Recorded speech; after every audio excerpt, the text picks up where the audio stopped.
Shoot Bag is the product of long-time comedy duo and film enthusiasts Angus Rogers and Michael Williams. Hailing from the valleys of South Wales, the pair's comedy adventures have been hugely influenced by the unique lifestyle of the area. This, combined with a talent for both nostalgic and modern pop culture references, has granted them great success amongst the local community, and their fan base now extends across much of South Wales. Alongside the usual repertoire of short sketches, comedy show reels and internet videos, the pair have produced a full-length feature film based around the exploits of Susan Balaka, one of their most beloved characters, and even performed a live comedy show featuring sketches, videos and a fully fledged pantomime. It started early 2004. I'm going to ask him either.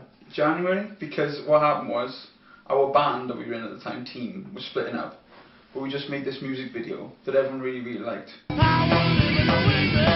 Where I was Spider-Man and a friend of ours, Chrissy, was Woodmark. Over there! Like, Gus never made films or anything like that before, and I'd done them all my life. Yoink! And I said, look Gus, look what we can do, and he's like, this is awesome, let's do it. There you go. Like apples? How do you like them apples? What in particular has influenced the two of you in and helped you create the sketches that you have?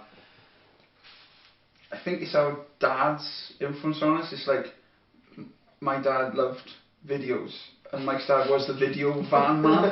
Anyway, would you like to see a trick, ladies and gentlemen? Yeah. Right, set.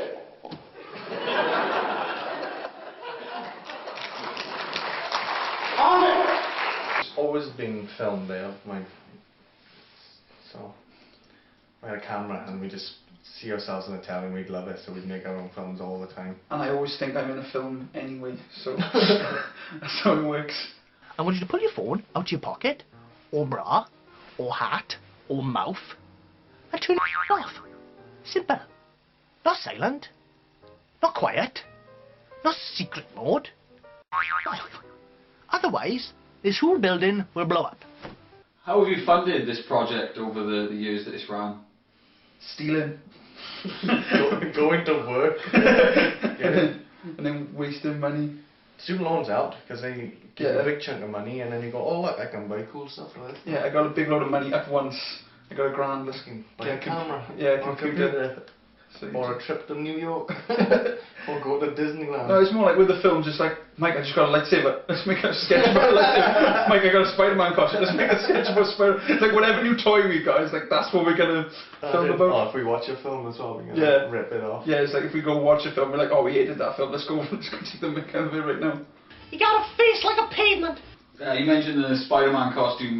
Your YouTube Spider-Man vs. Batman film received a sensational amount of hate mail. Why do you think that is? Because people are tools. Well, it wasn't really a sketch. What it was is, it was going to be a proper Spider-Man Batman film, and I don't know why, we decided to do some test footage, and we just went up in the woods, and we went, let's just have fun playing around, and we'll leave the camera run, and then Mike was going to delete the footage, and I went, oh no, I can do something with this, I'll just chuck it together in 5 minutes. So I chucked it together, chucked it on YouTube, and because you put Marvel vs. DC, I tagged it. tagged in Marvel vs. DC, that's what all the geeks want to see. So all the geeks went on and went, oh, Marvel vs. DC, and they watched the video and went, what is that? What do you think your most popular sketch has been, and why do you think that is? Popular. I think it's a clash between Susan Balaka and Wife Club. Susan Balaka just because we made so many of them and everyone knows it, and Wife Club because everyone's seen Fight Club and everyone sort of goes, yeah, it is kind of gay. I want you to kiss me as hard as you can. Deep down, it's kind of a gay. Well, that was the first time we had help and it was actually filmed. Not just like me holding the camera, giving you the camera over there. That's why I stopped filming, wasn't I? I stopped editing and stuff. I'm in them now. You just I don't film it or... Because it used to be Mike everything. It was like, Mike, tell me what to do. Gus, move. Gus, stay still. Gus, look up. Boris, are you in pain? And like it was just like I was just this puppet, and then like after about 3 or 4 years of learned. watching, I learned. I can do this myself. Young Padawan. No, what it was, you got a full-time job, and then I had to do it. It was like Mike never had any work, so it was like, go on, Mike, get stuff to do, and then make him do stuff. And it was like, Mike, do stuff. It was like, I guess I got a life now. I can't come back to Neverland with you. Peter grew up. Justin Nicklin takes a shot. Oh, and it's saved by Jimmy Turnbuckle. What was it like making Susan Balaka Bound to the Reload, your first feature-length production? I don't know, like one day. He made that on his own, that's when he grew up. No, That was my grown-up film. Like, Mike's baby was Afternoon of the Dead, and my baby was Bound to the Reload. You needed something to do, didn't Yeah, you? I did. I was I like, need something to do. I need a project. I need another Well, specifically, that project involved as large a segment of the community as you could physically bring into it. You take a real effort into involving as many people as possible. What the bloody hell are you doing? Sorry, sir, sorry. For crying out loud! It was going to be a small thing. Like, I wanted to make like maybe twice as long as Afternoon of the Dead, but on a similar sort of scale with a couple of people. And then I realised quickly that I couldn't do it all on my own, and I needed more people to help. So I just kept asking people. I was like, "Oh, you want to help?" And people were like, "Yeah, I want to help." And then it just got bigger and bigger and bigger until it just involved everyone, and that's really good. What helped with that was, it was filmed in scenes, wasn't it? Yeah. Not just like, oh, this is entire film, so This is like, how many people can I get to do this particular scene? yeah. Like, well, It was went just- no longer than like 5 minutes. Or No, it was just, it was a series of about 20 short sketches made into a film. Yeah, so With me and Mike sort of segmented, always going back to me and Mike talking. So Why did you shoot me? Why am I here? What's going on? I know you're on about now. Susan Balaka too. Yeah. There we go. What roadblocks, if any, have you had to overcome during the making of your films and sketches? time, time and organisation. yeah, it's just like the older we get, we realise we got more responsibility, so it's less time. Like if me and Mike want to meet up to do a film now, it's like the hardest thing ever trying to get our two schedules to cross. Look at his shiny pecs. Oh, my phone's ringing. What's happening? I mean, when we first started, it was we were making a sketch every month. It was like we'd film it, edit it, show it to people, get bored, do another one. Thank you, Tom. As you can see, I am currently in the middle of a riot. Behind me, all the houses are engulfed in flames. There are 3 or 4 cop cars turned over in this quiet city of Gilwan. And we did like 6 sketches in 6 months. We just can't do that now. If we get to do a couple of sketches a year, that's about it, because they're just busy and wives and jobs. And what was it like making the transition from film to live production? A lot harder. Well, what are you going to do for us tonight there, Adam? Well, Rupert, first of all, Wicked bad, wicked. yeah, bad.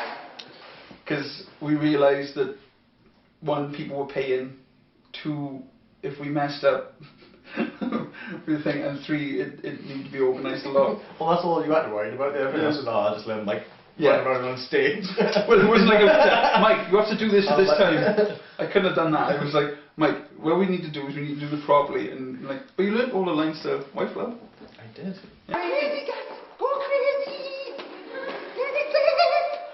I seriously don't like this. Who gives No one's watching.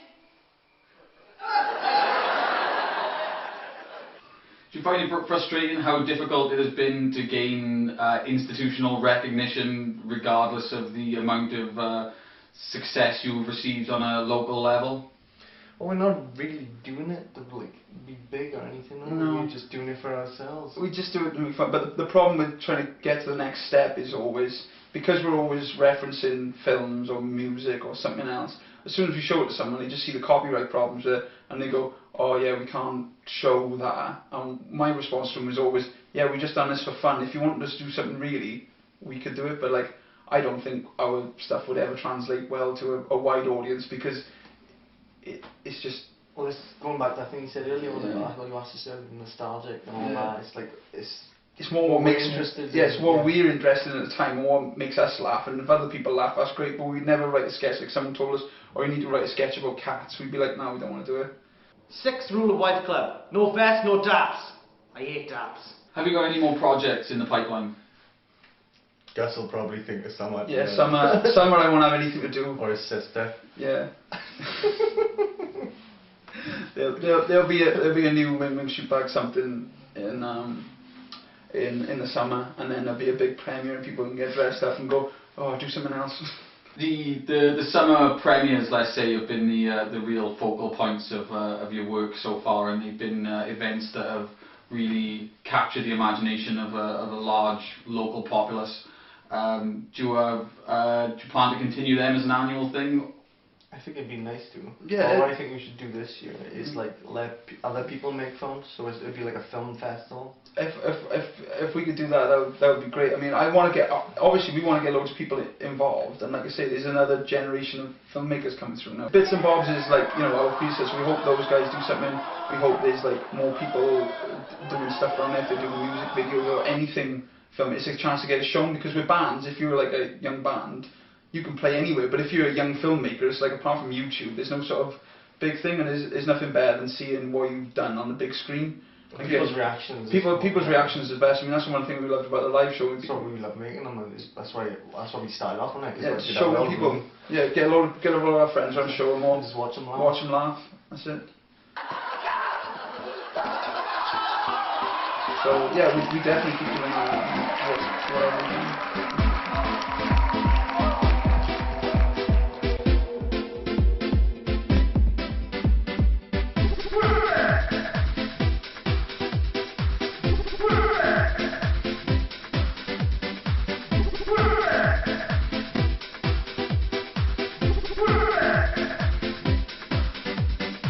Rugby!